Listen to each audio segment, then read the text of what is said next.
तो अभी मामला ये है कि अभी मेरे जो पुराने वाले, मतलब जब सम्यक के अंदर पढ़ा रहा हूँ तो यहाँ बहुत सारे सेलेक्टेड स्टूडेंट्स हैं और इन सेलेक्टेड स्टूडेंट्स के साथ इंटरेक्ट करवाने का एक मौका मिल रहा है। तो आज की क्लास भी मैंने आपको जैसे बताई कि गौरव बुडानिया हैं, ये हमसे हमारा आज जो ऑनलाइन सेशन है ये लेंगे, मोटिवेशनल सेशन। तो अपना एक बार पूछ लीजिएगा कि किस तरीके से प्रिपरेशन करनी है, क्या प्रिपरेशन करनी है, आउटकम क्या रहेगा, या किस तरीके से प्रॉब्लम्स आती हैं, वो सब चीजें आप लोग यहाँ पर डिस्कस करेंगे। ठीक है, तो आज का सेशन रैंक 12 के साथ है और उम्मीद है अगले 2 दिन भी आपके ये मोटिवेशनल सेशंस ही हों, और कोशिश करेंगे और अच्छे लेवल पर आपको, मतलब इसी टाइप के स्टूडेंट से मिल पाए। एक्चुअली क्या होता है ना, इनसे बात करने के बाद, कल एसडीएम साहब से बात हुई है तो ऑब्वियस सी बात है, तो इससे इनसे बात करके जो सिलेक्टेड स्टूडेंट्स होते हैं ना, इनसे बात करके एक सबसे बड़ा बेनिफिट ये होता है इस टाइम पर कैसे भी, कि ये लोग मोटिवेट करते हैं कि हम ऐसे बता पढ़ें, और इनसे इनकी प्रिपरेशंस के एक्सपीरियंसेस लेने के बाद हमारे को एक पता लग जाता है मोटे तौर पर कि यार हमारी प्रिपरेशन कैसे होनी चाहिए या हम कहाँ गलती कर रहे हैं कैसे। ठीक है, ये मत पूछिएगा कि मतलब बातचीत के अंदर है ना, मतलब जैसे खाने पीने से लेकर कई बार अपनी अपनी प्रॉब्लम्स डिस्कस की जाती है, पर्सनल प्रॉब्लम्स नहीं, लेकिन मोटिवेशनल फॉर्म में। तो भाई सबसे पहले तो एसडीएम साहब आ गए हैं, तो इनसे एक बार बात करते हैं, फिर वो गौरव जी को इंट्रोड्यूस करवाएंगे। ठीक है भाई, ओवर। Good evening. आज वापस हम मिलने आ गए आप लोगों से। कल आपके साथ इंटरेक्शन करके बहुत अच्छा लगा। और कैसे हैं आप सभी लोग? कैसे हैं आप सभी लोग? अच्छे हैं? Good.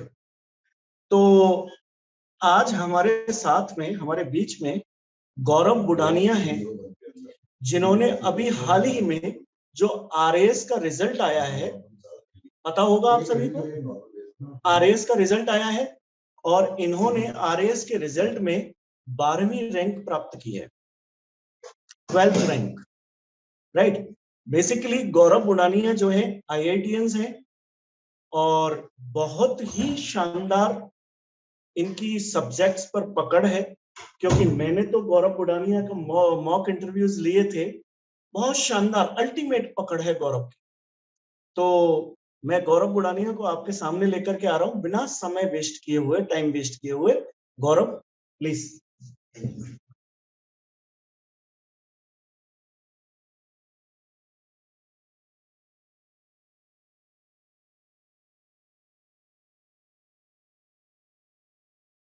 Good evening sir. Good evening, sir. Good evening, sir. Good evening, sir. Good evening, sir. Good evening, sir. Good evening, sir. हाँ Good evening, sir. Good evening, good evening, good evening.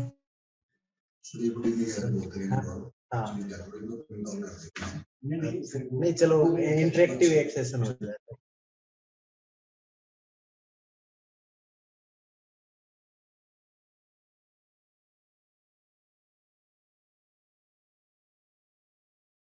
तो वैसे जैसे sir ने मेरा introduction दे दिया है कि मैं गौरव हूँ और मैंने आईआईटी बीएचयू से मैंने ग्रेजुएशन किया है, उसके बाद मैंने मास्टर्स किया है सोशियोलॉजी के अंदर। यूपीएससी में मेरा ऑप्शनल एंथ्रोपोलॉजी है और यूपीएससी का मैंने अभी इंटरव्यू दिया है तो उसका रिजल्ट अभी अवेटिंग है।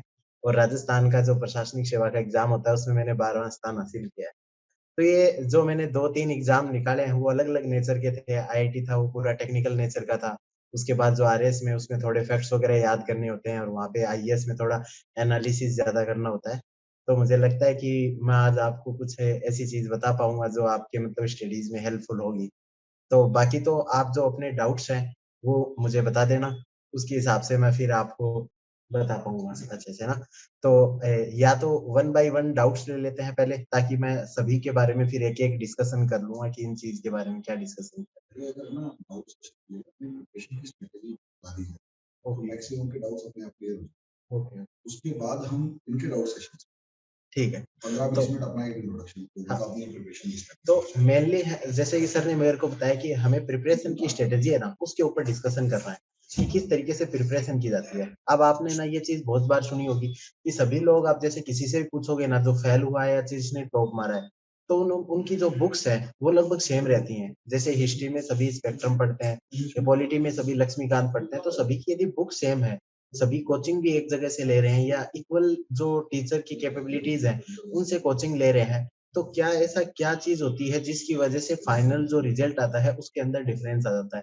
तो ये ओवर द जो ईयर्स मैंने प्रिपरेशन की है उससे मैंने जो सीखा है वो है कि हमें एक सही तरीके से है ना स्टडीज को करना है। अब सही तरीके से कैसे कर सकते हैं?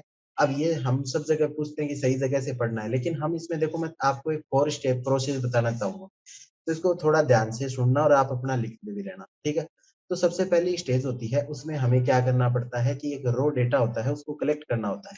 रो डेटा का मतलब है कि जैसे कोई भी सब्जेक्ट है हमारा, तो सबसे पहले जैसे हमने सब्जेक्ट डिसाइड किया कि पॉलिटी पढ़ना है, आज मुझे हिस्ट्री पढ़ना है और जो भी एक सब्जेक्ट, तो सबसे पहले उस जो सब्जेक्ट है उसका रो डेटा को ना हमारे पास है ना हमें पहले लिखना होता है।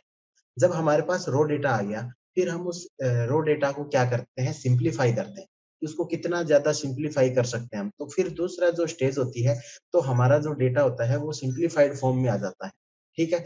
तीसरी बात होती है फिर जो हमने जो डाटा को सिंप्लीफाई कर लिया उसको रिटेन कैसे करें दिमाग में। ज्यादातर स्टूडेंट्स की यही शिकायत आती है कि हम थोड़े टाइम के बाद है ना जो इन्फॉर्मेशन है उसको भूल जाते हैं, तो हमें रिटेन करना हमारी तीसरी स्टेज है। और चौथी स्टेज में क्या होता है कि जो हमने रिटेन किया है उसको आउटपुट किस तरीके से करें कि एग्जामिनर को ये लगे कि इसके पास रिटेंशन बहुत ज्यादा है।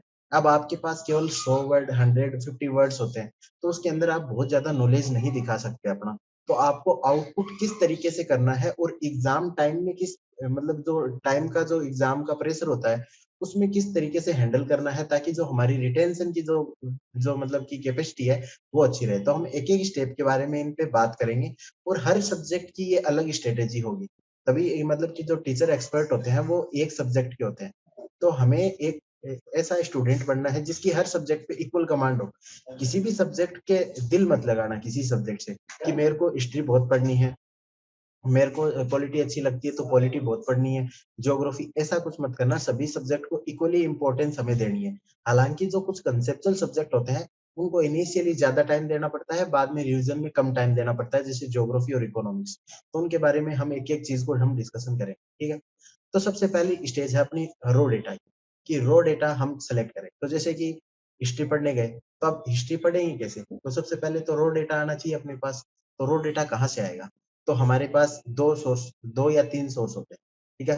पहला सोर्स होता है अपनी बुक्स जो भी है। तो बुक्स वगैरह आपको सभी को सभी लिस्ट है, सभी टॉपर्स की लगभग 90% बुक सेम रहती है, कोई बहुत ही मिनिमम चेंज आता है, ठीक है? तो वो बुक्स आपने कलेक्ट कर ली। दूसरा, आपने जैसे कोचिंग ज्वाइन कर रखी है, तो जो टीचर है वो उन्होंने क्या किया कि 15, 20, 25, 30 कितनी बुक्स पढ़ रखी हैं, तो उनका एक निचोड़ आपको देते हैं। तो आपने वहां से भी पिकअप कर लिया और बुक को भी पिकअप कर लिया। अब है ना एक क्वेश्चन आता है कि क्या जब हम कोचिंग कर रहे हैं तो कोचिंग के नोट्स ही पढ़े या बुक्स को भी पढ़े? तो मैं कहूंगा दोनों को पढ़ना चाहिए। अब दोनों को पढ़ना क्यों चाहिए? क्योंकि जो टीचर है उसने तो बहुत सारा जो ओवर द ईयर्स है, मतलब उन्होंने अपना नॉलेज को इकट्ठा किया है, कितनी सारी एग्जामों के क्वेश्चन पढ़े होंगे। उसके अलावा जो बुक्स पढ़ी है उन्होंने बहुत सारी, तो उनका एक जो बहुत ही एक नॉलेज होता है वो बहुत ही मतलब वैल्यूएबल नॉलेज होता है। दूसरा, हम जो बुक्स है उसको इसलिए पढ़ना चाहिए क्योंकि वो बुक जिसने भी लिखी है, जिस ऑथर ने भी, उसने उसको पूरी कंटिन्यूटी में लिखा है। उसने एक साथ एक दृष्टिकोण से लिखा है। टीचर 15, 16, 17 किताबें पढ़ी हुई हैं, 20 किताबें पढ़ी हुई हैं, तो उनकी जो अंडरस्टैंडिंग होती है वो एक मिक्स अंडरस्टैंडिंग होती है, इसलिए बुक्स को भी हमें पढ़ना चाहिए। तो ये हो गया हमारा रो डेटा का जो बेसिक था, कि जिसमें हमने एक तरफ से बुक से डेटा उठा लेंगे, एक तरफ से जो हमारा जो कोचिंग का मटेरियल होगा वहां से उठा लेंगे, और उनको मिक्स करते हुए हमारी अंडरस्टैंडिंग आनी चाहिए, ठीक है? तो ये पहली स्टेज है।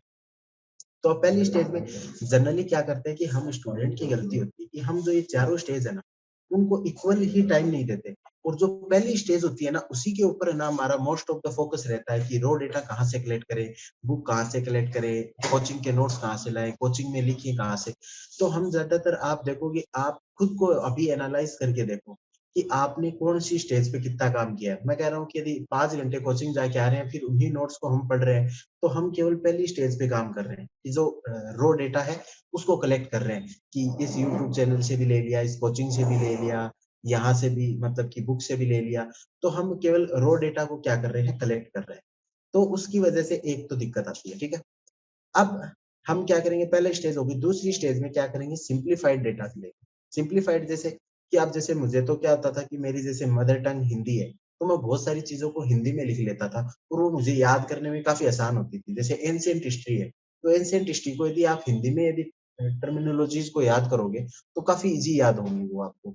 तो ये हर सब्जेक्ट को अलग-अलग तरीके से सिंप्लीफाई करना पड़ता है। जैसे इकोनॉमिक्स है, तो इकोनॉमिक्स में सोचिए कि आप जैसे सीआरआर है, अपने को एसएलआर है, ये बैंक रेट है, इनको एक बार ही पढ़ने की ज़रूरत होती है, उनको बार-बार पढ़ने की ज़रूरत नहीं होती, लेकिन उसको विजुअलाइज़ करना पड़ता है कि ये आरबीआई है, ये अपने दूसरे बैंक्स हैं, ये इसको पैसा देगा, ये यहाँ से गवर्नमेंट सिक्योरिटीज़ आएगी, पैसा मार्केट में कम आएगा, लिक्विडिटी किस तरीके से कंट्रोल होगी, इसको इमेजिनेशन से सीखना पड़ता है, ठीक है? अब उसको इमेजिनेशन करके अपने सिंप्लीफाइड जैसे वो एरो वाले डायग्राम वगैरह बनाते हैं ना, तो उस तरीके से जैसे आप एक तो ना बैंक रेट है, तो उसको आप ऐसे डिफाइन करोगे कि एक मिनिमम रेट है, जिसके ऊपर आरबीआई है ना कोलेटरल फ्री लोन देता है लॉन्ग टर्म के लिए, इस तरीके से एक लंबी सी जो भी आपकी बुकिश डेफिनेशन होगी।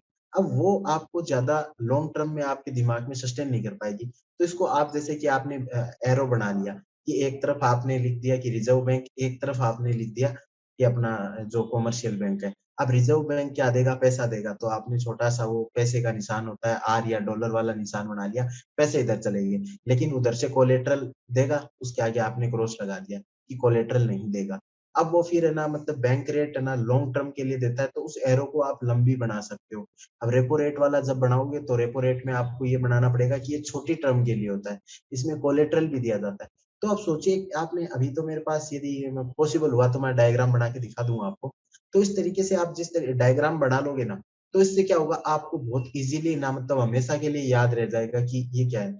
ऐसे यदि ज्योग्राफी को यदि हम पढ़ रहे हैं ना, तो ज्योग्राफी को पढ़ रहे हैं तो अब जैसे कि ज्योग्राफी को याद करना है तो उसमें डायग्रामेटिकली और एनिमेशन के थ्रू याद करो। अब प्लेट टेक्टोनिक्स की जो इतनी टिपिकल थ्योरीज़ है, वो कैसे याद होंगी? रॉ डेटा तो आपने बहुत अच्छा ले लिया, शिवेंद्र सिंह भी पढ़ ली होगी, माजिद हुसैन भी पढ़ ली होगी, लेकिन वो डेटा याद कैसा रहेगा? तो आप उसके एनिमेशन को ना यूट्यूब पे जस्ट सिंपल सा एनिमेशन सर्च करो, फॉर्मेशन ऑफ फोल्ड माउंटेन। तो उसमें दिखाएँगे कि 2 प्लेट जा रही हैं, एक दूसरे के नीचे कैसे जा रही हैं, कैसे उनकी लावा फॉर्मेशन होता है, किस तरीके से अलग-अलग आकृतियाँ बन जाती हैं। तो वो काफ़ी है ना आपको हेल्पफुल रहेगा। तो जब भी ज्योग्राफी पढ़ो तो एनिमेशन की हेल्प ले लो। अब हिस्ट्री पढ़ो ना, तो हिस्ट्री में हमेशा मैं तो यही करता था कि हिस्ट्री पढ़ने के लिए ना ज़रूरी है आप मूवीज़ को देखो। तो अब मूवीज़ में जैसे कि आपने ना मतलब कि 1857 पे मंगल पांडे वगैरह बनी है। उस टाइम को उस मूवी को देख लो, सुभाष चंद्र बोस पे मूवी बनी है, उनको देख लो, बोस वाली मूवी है। भगत सिंह पे मूवी बनी है, गांधी पे मूवी बनी है। इन 4-5 को देखोगे तो आप उस एनवायरनमेंट को फ़ील कर पाओगे, कि हाँ, ऐसा-ऐसा कुछ हो रहा था। अब मैं आपको बोलूँ कि इस तरीके से लगान लिया जाता था, इस तरीके से उनको मारते थे, ये थे, तो आप उनको उतना रियलाइज़ नहीं कर पाओगे जब आप मूवीज़ में देखोगे। ऐसे यदि आपको एंशिएंट हिस्ट्री मेडाइवल वगैरह समझनी है, तो काफ़ी सारी जो पुरानी जो ना एंशिएंट जो किंग्स वगैरह के ऊपर मूवी बनी हुई है, जैसे कि आपको मेडाइवल हिस्ट्री पढ़नी है तो जोधा अकबर एक बार देख लो। फिर आपको समझ में आएगा कि किस तरीके से दरबार बैठता था, किस तरीके से 9 लोग बैठते थे। तो आप देख रहे हो कि अलग-अलग सब्जेक्ट की अलग-अलग तरीके से स्ट्रैटेजी चल रही है। पॉलिटी है, तो पॉलिटी को आपको डे टू डे लाइफ में देखना पड़ेगा कि ये पीएम साहब आ गए, ये प्रेज़िडेंट आ गए, इस तरीके का प्रोटोकॉल फॉलो किया जाता है। जुडिशरी ये कर सकती है, ये नहीं कर सकती, उसको रियल प्रैक्टिकल लाइफ में फ़ील करना पड़ेगा। तो हर सब्जेक्ट को जो रॉ डेटा से अपन सिंप्लीफाइड डेटा पे आ रहे हैं, उसकी एक अलग-अलग प्रोसेस होती है, वो हर सब्जेक्ट की अलग होनी चाहिए। तो इसीलिए हम क्या करते हैं ना कि हम बोलते हैं कि हमारा ना केमिस्ट्री मतलब कि जैसे कि एक सब्जेक्ट है मानो कोई भी, सोशियोलॉजी तो मेरा बहुत अच्छा है, लेकिन कंपेयर मेरी पॉलिटिकल साइंस है ना उतनी अच्छी नहीं है। तो ऐसा नहीं हो सकता, मेरे एक टीचर थे उन्होंने मेरे को एक बात कही थी, यदि हेमा मालिनी है, वो यदि अच्छी लग रही है, तो वो ब्लू साड़ी में भी उतनी अच्छी लगेगी जितनी रेड में लगेगी, उतनी येलो में लगेगी। ऐसा नहीं हो सकता कि वो किसी एक साड़ी में अच्छी नहीं लगे। तो वैसा ही एक यदि अच्छा स्टूडेंट है, पढ़ने वाला स्टूडेंट है, तो वो ज्योग्राफी को भी उतनी अच्छे से समझ सकता है, इकोनॉमिक्स को भी उतनी अच्छे से समझ सकता है और उतने ही मतलब अच्छे तरीके से है ना वो हिस्ट्री को समझ सकता है। बस गलती कहाँ पे होती है कि जो हम जिस सब्जेक्ट को समझने के लिए जो तरीका होता है ना, उसको हम नहीं समझ पाते। अब जैसे हिस्ट्री पढ़ने के लिए आप ज्योग्राफी का तरीका लगाओगे, तो वो सक्सेसफुल नहीं हो पाओगे वहाँ पे। टेक्नोलॉजी पढ़नी है तो थोड़ा टेक्नोक्रेट की तरह सोचना पड़ेगा। कि किस तरीके से ये टेक्नोलॉजी आई होगी, इसका फ्यूचर में क्या यूज़ होगा, किस तरीके से। अब जैसे मेंस के अंदर जाएंगे तो मेंस के अंदर भी हम ये देखेंगे कि किस तरीके वो हम फोर्थ स्टेज में आउटपुट की स्टेज में हम उसको देखेंगे। तो पहला स्टेज मैंने बताया आपको रो डेटा कलेक्ट करना है, दूसरी स्टेज में आपने उसको सिंप्लीफाई कर लिया। वो सिंप्लीफाई हर सब्जेक्ट अलग अलग तरीके से होता है। अब जब हमने सिंप्लीफाई कर लिया, अब उस सब्जेक्ट को हमें क्या करना है, रिटेन करना है, ताकि हम लॉन्ग टर्म में उसको याद कर सकें। तो अब रिटेंशन की यदि आप देखोगे तो बहुत सारी टेक्निक्स चल रही हैं, जैसे निमोनिक्स बना लेते हैं, एसोसिएशन के साथ याद कर सकते हैं, उनको डायग्रामेटिकली याद कर सकते हैं, ठीक है? तो इस तरीके से आपके ना बहुत सारे ना पैटर्न्स होते हैं जिससे आप रिटेन कर सकते हो। तो इसको हम जनरली एक ही मेथड को फॉलो करते हैं, वो होता है रिवीजन। कुछ भी नहीं आता तो हमें बस यही सजेस्ट किया जाता है कि रिवीजन करो। तो रिवीजन करना हर स्टूडेंट के बस की बात नहीं है, क्योंकि ये रिवीजन करना काफ़ी बोरिंग काम हो जाता है। तो आप अलग-अलग टेक्निक्स का यूज़ कीजिए। निमोनिक्स बना लीजिए, जैसे कि निमोनिक्स वगैरह बनाते हैं ना, कि वो 1982 के अंदर कौन-सी 5 मिसाइलें हमने बनाई थी, तो पटना नाम से याद कर लेते हैं उसको, पृथ्वी, अग्नि और ये त्रिशूल, नाग और जो आकाश है। तो इस तरीके से आप है ना निमोनिक्स जो है उनका यूज़ कर सकते हो। एसोसिएशन करके यूज़ कर सकते हो, जैसे मेरे को कॉन्स्टिट्यूशंस के आर्टिकल याद नहीं होते थे, लेकिन मेरे कॉलेज में मेरी क्लास के अंदर 100 स्टूडेंट थे, उनके रोल नंबर मुझे जनरली याद रहते थे, क्योंकि 4 साल हर दिन 4 या 5 क्लास होती थी, उसमें अटेंडेंस होती थी। तो वो क्या थे, ओवर द ईयर्स मेरे को 100 रोल नंबर याद हो गए थे। तो मेरे को बस कॉन्स्टिट्यूशन में कुछ नहीं करना था, एक-एक आदमी के साथ एक-एक आर्टिकल अलॉट कर देना था, तो वो काफ़ी सिंपली याद हो गया। तो आपको भी बहुत सारी चीज़ें ऐसी याद होंगी जो ऑलरेडी एग्ज़िस्ट कर रही हैं, उनके साथ आप एसोसिएट करके भी उनको याद कर सकते हो। तो ये जो हम जनरली केवल रिवीजन वाला मेथड ही फॉलो करते हैं, तो इसमें जो 4, 5, 6 मेथड्स हैं, उनके बारे में भी हम कभी विस्तृत चर्चा कर सकते हैं कि ये मेथड है। तो उनके उनके थ्रू आप उसको दिमाग के अंदर रिटेन कर लो। अब रिटेन के बाद क्या होता है ना, कि हम चौथी स्टेज आती है आउटपुट की, एग्ज़ाम के अंदर परफ़ॉर्म भी करना है। बहुत बार आपने ये स्टूडेंट से सुना होगा कि ना हमें आता तो बहुत कुछ है, लेकिन एग्ज़ाम के अंदर अच्छा नहीं कर पाए। या फिर दूसरा कि कोचिंग में भी ये बताते हैं कि ना स्टूडेंट बहुत इंटेलिजेंट था, लेकिन एग्ज़ाम के अंदर है ना अच्छा परफ़ॉर्म नहीं कर पाया। क्यों नहीं कर पाया? क्योंकि हम ना केवल 1, 2, 3 जो 3 स्टेज हैं, उन्हीं के ऊपर फ़ोकस करते हैं। 4th स्टेज है उसको सबसे कम दे दें। तो आप किसी भी कोचिंग में जाके पूछ लेना, यदि वहाँ पे 1 लाख एडमिशन हो रहे हैं, तो उसमें मेंस की टेस्ट सीरीज़ लिखने वाले केवल है ना 5,000 लोग भी होंगे, और जो पूरी मेंस की टेस्ट सीरीज़ लिखने वाले केवल 5 लोग भी नहीं होंगे। तो ये डिफरेंस आ जाता है कि हम सब केवल पहली-पहली स्टेज के ऊपर फ़ोकस करते हैं, और जो मेन जो आउटपुट वाली स्टेज होती है ना, उसको जनरली क्या कर देते हैं, उसको भूल जाते हैं। तो उस आउटपुट स्टेज के लिए क्या करना चाहिए हमें? तो 3-4 मेथड्स हैं। अब जैसे कि आप सोच के देखो एक बार, आप ना एक नॉर्मल सा एक्सपेरिमेंट करो कि आप अपने हाथ को ना एक ही एक डायरेक्शन में ऐसे घुमाओ, और फिर जब एक रिवर्स डायरेक्शन में आप घुमाना स्टार्ट करोगे ना, तो आपका हाथ दर्द करता है।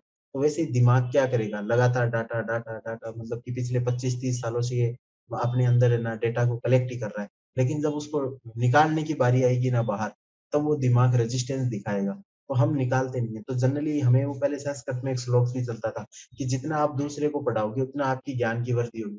ये बस साइंटिफिक लॉजिक यही है उसके पीछे, कि आपका दिमाग जितना इनपुट करेगा उतना आउटपुट की भी प्रैक्टिस करेगा। तो यदि आउटपुट की प्रैक्टिस करता रहेगा तो उसको आउटपुट देना आएगा। हम जनरली क्या करते हैं कि अपना 90-95% टाइम है ना इनपुट में करते हैं, और एग्जाम वाले दिन है ना जो अपना दिमाग है उसको फोर्स करते हैं कि अब है ना बस बेस्ट परफॉर्म करना है तुझे। तो वो एक दिन में बेस्ट नहीं कर पाएगा। तो इसके लिए आप क्या-क्या मेथड यूज़ कर सकते हो, आप लगातार टेस्ट सीरीज़ का यूज़ करो। तो टेस्ट सीरीज़ आप बार-बार दोगे ना, तो आपको समझ में आएगा कि यार मैंने 10 चीज़ें याद की, टेस्ट में तो मैं 5 ही लिख पाया। तो जो 5 जो लूप होल्स हैं, जहाँ पे आपको कम याद था, वो आपको पता चल जाएँगे। उसी तरीके से आप दूसरा क्या कर सकते हो, अपने दोस्तों को पढ़ा सकते हो। कि उनको जब पढ़ाओगे तो आपको आउटपुट देना पड़ेगा। जब आप खुद से पढ़ाना स्टार्ट करोगे, तो आपको पता चलेगा कि आप में कितनी कमज़ोरियाँ हैं, और उनको पढ़ाते समय उनके डाउट्स आएँगे, तब आपको पता चलेगा कि आप फंडामेंटली कितने मजबूत हो या नहीं। यदि आपके पास कोई दोस्त नहीं है, तो आप क्या कीजिए, समरी कीजिए। जैसे आज आपने पूरी क्लास में पढ़ा, उस पूरी क्लास की समरी 10 मिनट में कीजिए, और उसको एक कहानी के तौर पे ना अपने घर पे पापा को, मम्मी को या भाई को किसी को भी सुना दीजिए। तो उससे भी आपका रिवीजन हो जाएगा। ग्रुप डिस्कशन कर सकते हो, उस टॉपिक के ऊपर वाद-विवाद कर सकते हो। तो इस तरीके से भी याद हो जाएगा। और जैसे कि आजकल एक जो हिस्ट्री में भी एक जो नई अप्रोच आ रही है, जिसमें ऐसे पढ़ते हैं कि यदि गांधी जी नहीं होते, तो भारतीय स्वतंत्रता संग्राम कहाँ जाता? यदि भगत सिंह नहीं होते, तो किस तरीके से चीज़ें होती। तो ये एक नया मेथड है, जिससे भी आप ना आउटपुट को इम्प्रूव कर सकते हो। जैसे कि मतलब आप लिटरली ये सोचो, यदि संविधान के अंदर है ना, जो अपना कॉन्स्टिट्यूशन है उसके अंदर फंडामेंटल ड्यूटीज़ नहीं होती तो क्या होता? तो ये फंडामेंटल राइट्स नहीं होते तो क्या होता?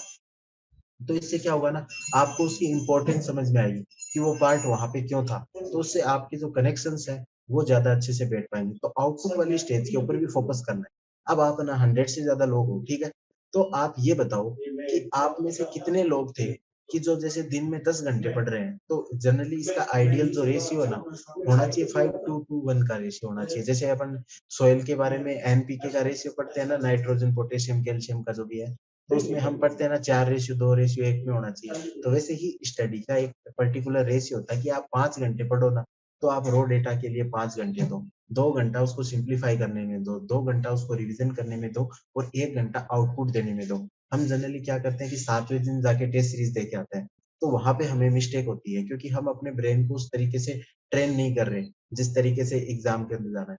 अब सोचो कि एक मतलब कि खिलाड़ी है, उसको हम पूरे 1 साल तक हम बॉलिंग ही बॉलिंग करवा रहे हैं उससे, और उसको फिर फाइनल वाले दिन उतार के बोलते हैं कि आज तुझे ना बैटिंग करने जाना है। तो आप दिमाग के साथ केवल वही करते हो, या आपने लगातार कि पिछले 1 साल से पढ़ रहे हो और एग्जाम वाले दिन उसको बोल रहे हो कि आप जाके आउटपुट दे के आ। तो ये आपको भी मिस्टेक पता चल गई होगी। बाकी तो देखो सर वगैरह ने आपको सब कुछ बता दिया है कि किस तरीके से कौन सी बुक पढ़नी है, क्या पढ़ना है, कितना पढ़ना है, वो सब चीजें आप सभी लोग जानते हो। मेरा ये जो मेथड बताने का था कि इस तरीके से यदि आप करोगे तो आपको इनिशियली बहुत रेजिस्टेंस फेस होगा, बहुत रेजिस्टेंस फेस होगा। आपको लगेगा क्या फालतू के मेथड है यार, ये ना नोट्स सर ने दे दिए उसको पढ़ लेते हैं, कितना आसान तरीका है, आराम से एक बुक ले ली, लेटे हुए पढ़ रहे हैं उसको, तो वो तो काफी इजी होगा। तो मैंने देखो स्टडी करने की प्रोसेस वगैरह बता दी आपको, क्लास वगैरह सभी जगह, मतलब मैंने वो नॉलेज रिपीट नहीं किया जो यूट्यूब पे ऑलरेडी पड़ा है, सब लोग बता चुके हैं आपको। मैंने जो मेरा अलग था वो मैंने बता दिया। अब आपके जो डाउट्स है ना, वो मेरे से एक एक करके पूछिए तो मैं उस हिसाब से बता सकता हूँ। तो ये हैंड रेज पहले किया है अजीत ईश्वर ने किया, तो ये पहले अपना doubt. Hello hello. Yeah, good evening, sir. हाँ गुड इवनिंग भाई। How are you, sir? मैं फाइन हूँ। आप मतलब क्वेश्चंस बता दीजिए ताकि सभी के, देखो 12 हैंड तो रेज हो चुके हैं, 13 हो चुके हैं, तो इन सब का रिप्लाई करना है। जी सर, एक्चुअली अभी आपने बताया काफ़ी कुछ चीज़ें, कलेक्ट द डाटा। तो जब हाँ डाटा को हम कलेक्ट करते हैं, there is so much sources. तो हम्म, सोर्सेज पे मीन्स जैसे अभी सर ने जो हमको पढ़ाया है, तो हम जो उसको एनालिसिस करते हैं, एट द सेम टाइम जैसे सर ने हमको पढ़ाया है, तो हम उसी टाइम उसको एनालिसिस करके एक छोटा सा नोट बना लेते हैं, कि नोट बना के देखते हैं कि हम कैसा लिख रहे हैं करके, या हमको याद है कि नहीं है। तो हम्म। जब जब डाटा कलेक्ट कर रहे हैं, तो उसको एक अलग प्रोसेस बनाना चाहिए, या अगर ऐसा हो कि collect data, simplify it and do output also, अगर एक ही समय में करे तो ये ज़्यादा अच्छा रहेगा, कि जैसे पार्सल पार्सल आपने अलग अलग करके जो बताया वो ज़्यादा बेहतर रहेगा।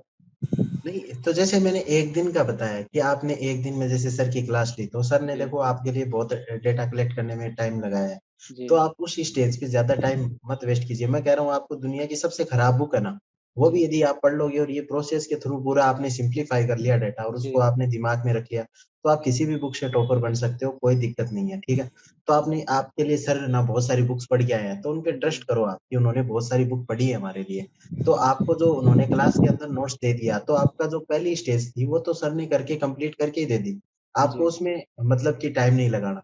लेकिन जी जो सर की अंडरस्टैंडिंग है सब्जेक्ट के लिए, वो जी एक अलग हिसाब से है। उनको जी एज ए टीचर पढ़ाना है, उनको जी एग्जाम नहीं देना। जी आपको जी एग्जाम लेना है, तो आपको याद करना पड़ेगा कि कितनी चीजें मैं याद कर सकता हूँ। सर राइट को सर, सारी चीजें याद है, तो आप कभी सर जितना याद नहीं कर पाओगे, ये चीज राइट एक सर, फैक्ट है। और राइट उन्होंने सर, कितनी बार रिपीट किया हिस्ट्री को, तब उन्हें उतना याद हुआ होगा। आपको राइट ये सर। देखना पड़ेगा कि कितना एक्सटेंड तक मैं एग्जाम का तैयार कर सकता हूँ, और कितना ना मैं मतलब कि एग्जाम में रिपीट कर पाऊंगा। तो आप उसको अपने हिसाब से सिंप्लीफाई कीजिए कि इतना जी सा जो सर ने आज करवा दिया कॉपी के अंदर, वो आपने लिख लिया। फिर उसको बिल्कुल आप इस फॉर्म में एरो डायग्राम वगैरह, फ्लो डायग्राम वगैरह बना के आप इस हिसाब से कीजिए कि आपको खुद को याद हो जाए, तो वो प्रोसेस होगी सिंप्लीफाइड। फिर जी रात को सोने से पहले 1-2 घंटा आप रिवीजन के लिए निकाल लो। तो जो सर ने करवाया है उसको रिवाइज करने की कोशिश करो, ठीक है।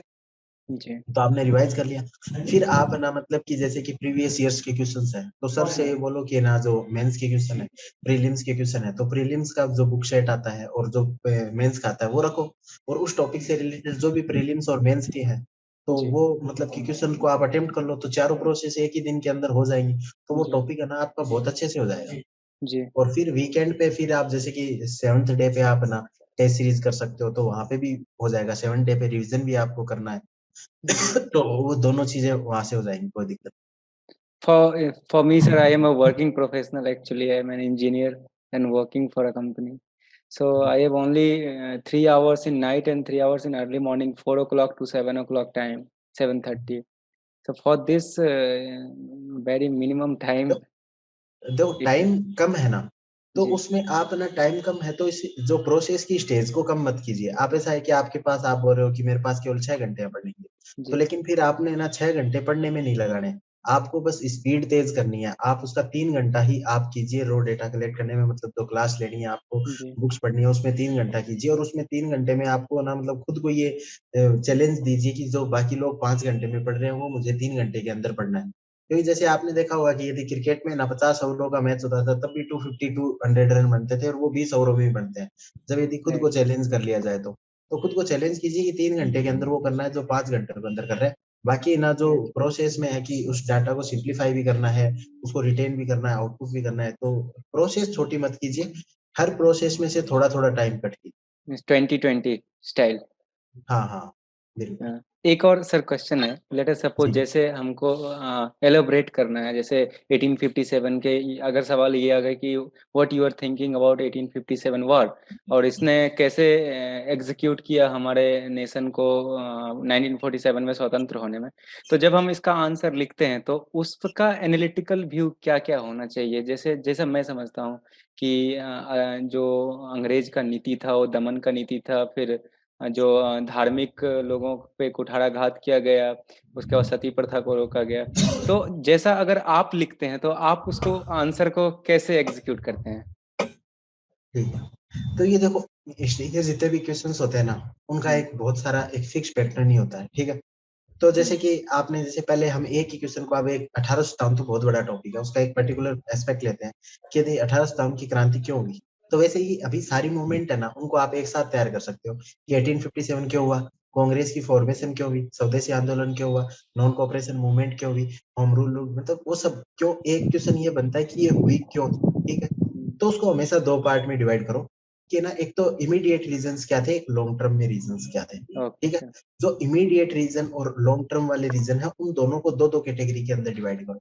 दो दो कैटेगरी क्या हो सकती है कि ऐसा ना मतलब कि ब्रिटिशर्स कुछ कर रहे थे क्या, यस या सर। फिर कि दूसरा कि हमने ना खुद से कुछ इनिशिएट किया था क्या, ठीक है। Right sir.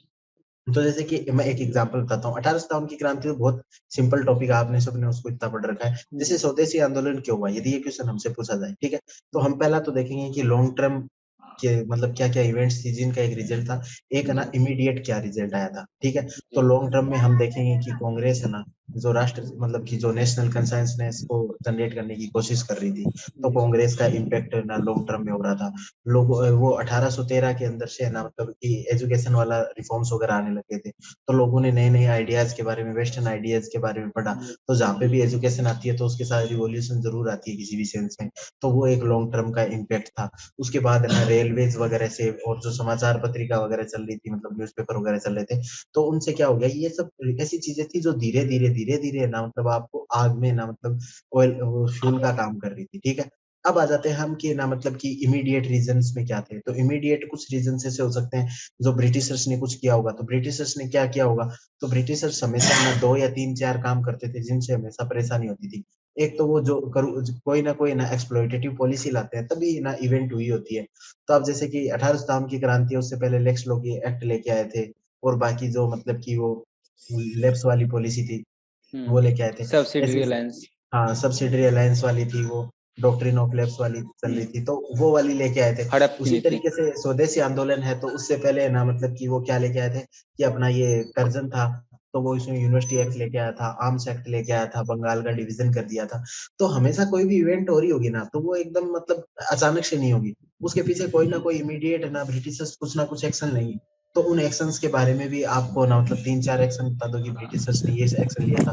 एक हमेशा ना वो मतलब कि जो रंग भेद की नीति, जो अपार्थाइड था, वो हमेशा फॉलो करते थे। तो इसको तो किसी भी इवेंट में लिख सकते हो आप, तो उसको एक कारण बता दो।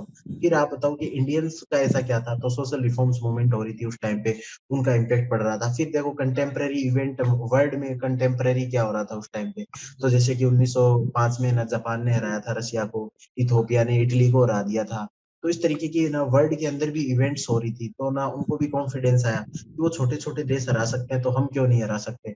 तो अब ये पॉइंट्स तो देखो सभी को पता होंगे, लेकिन आप इसको जितना ज्यादा सिस्टमेटिकली रिप्रेजेंट करोगे ना वहाँ पे, कि जैसे कि लॉन्ग टर्म क्या थे, शॉर्ट टर्म क्या थे, लॉन्ग टर्म में भी ना ब्रिटिशर्स के क्या थे, ब्रिटिशर्स ने रिएक्शनरी स्टेजेस कौन सी थी और कुछ एक्शनरी स्टेजेस कौन सी थी, फिर ऐसे ही जो शॉर्ट टर्म वाले हैं उनको, तो आपका उत्तर बहुत ही एकदम सिस्टमेटिक लगेगा एग्जामिनर को और काफी अच्छा लगेगा। Right sir. मतलब अगर इसको सिंप्लीफाई करें, अभी जो आपने बहुत सारी चीजें बताया, सिंप्लीफाई करें तो मतभेद, संघर्ष और संग्राम, वो तीनों पॉइंट को जोड़ के हम उसको स्पेसिफाई कर सकते हैं आंसर को। मतभेद कहाँ से शुरू हुआ और संघर्ष क्या हुआ और फिर संग्राम कैसे हो गया। तो इस तरीके से आप ना मतलब कि अलग अलग तरीके से देखो कि आपको ना मतलब कि 3-4 तरीके अपनाने पड़ेंगे। एक तो थीमेटिक तरीका अपना सकते हो, जैसे ही आपसे किसी भी इवेंट का कारण पूछे ना कि इस इवेंट का क्या कारण था, तो हम जैसे 1857 की क्रांति के याद करते हैं कि उसके हिस्टोरिकल फैक्टर क्या थे, इकोनॉमिक फैक्टर क्या चले थे, सोशल फैक्टर, रिलीजियस फैक्टर क्या थे, पॉलिटिकल फैक्टर्स क्या थे। एक तो ये थीमेटिक डिजाइन कर सकते हो। दूसरा क्रोनोलॉजिकल डिजाइन हो सकता है कि जैसे कि क्रोनोलॉजिकल डिजाइन कैसे हो सकता है, जैसे कि मतलब एक राजस्थान में ट्यूशन फेमस क्वेश्चन है कि राजपूत और मुगल्स के बीच में रिलेशंस कैसा था। तो उसको ना देखो, एक तो वो मैंने जिस प्रकार से थीमेटिक बताया था कि ना हिस्टोरिकल क्या रीजन है, इकोनॉमिकल, सोशल, इसको कर सकते हैं। दूसरा हम क्रोनोलॉजिकल कर सकते हैं कि अर्ली मुगल्स के टाइम पे क्या था, मिडिल मुगल्स के टाइम पे और लेटर मुगल्स के टाइम पे। ऐसे ही आप ब्रिटिशर्स के भी किसी भी चीज को ना इस तरीके से तोड़ सकते हो कि early British period, middle British period और लेटर ब्रिटिश पीरियड। तो एक आप इस तरीके से तोड़ सकते हो। एक लॉन्ग टर्म शॉर्ट टर्म वाला मैंने बताया था, एक एक्शन रिएक्शन वाली स्टेजेस में तोड़ सकते हो, एक जैसे आपने वो 3 नाम बताए थे उस स्टेज में तोड़ सकते हो। तो इस तरीके से ये 4-5 है ना, 7 अप्रोच है ना, वो आप जब लगातार प्रैक्टिस करोगे ना, तो आपके ना हैंड में आ जाएगी, वो ग्रिप्स हो जाएगी कि हिस्ट्री के क्वेश्चन आएंगे, 4-5 तरीके अपने फिक्स रखो, ये 5 तरीके मेरे फिक्स है, कोई भी इवेंट पूछ लो, कुछ भी पूछ लो। तो अब जैसे मेरे मतलब पढ़े हुए मेरे को काफी टाइम हो गया, 7-8 महीने भी हो गया हमें, लेकिन फिर भी आपकी कोई भी क्वेश्चन पूछोगे ना, मतलब कि जैसे कि आपने कोई भी हिस्ट्री से रिलेटेड कोई भी क्वेश्चन पढ़ो, मैंने ना मतलब 6 महीने से नहीं पढ़ी होगी, नहीं मुझे पता है कि उन थीम के अंदर सोचना है, तो 2-2 पॉइंट भी मिल जाएंगे ना, तो 150 वर्ड्स लिखना तो काफी इजी हो जाएगा। Right sir. ठीक है, थीम मुझे बहुत अच्छा लगा। ठीक है, थैंक यू। आप कपिल जी पूछिए अपना यस सर, नमस्कार सर। मेरे कुछ डाउट है सर कि जो अपनी पॉलिटी और सोशियोलॉजी की एनसीईआरटी होती है, उसे कैसे और अच्छी तरह से कैसे बेस बनाया जाए सर। ठीक है, अब देखो जो अपनी जो सोशियोलॉजी है, ठीक है, उसको पढ़ने का एक तरीका है। जैसे पहले बात तो ना, अपने सोशियोलॉजी सिलेबस में नहीं है, लेकिन जो GS1 के अंदर सोसाइटी वाला पार्ट है ना, तो देखो अब जैसे मैंने अलग अलग तरीके बताए थे ना, तो सोशियोलॉजी और जो सोसाइटी का पार्ट है ना, उसको कभी भी पढ़ना हो ना, तो आपको सोशल इंस्टीट्यूशंस को पढ़ना पड़ेगा।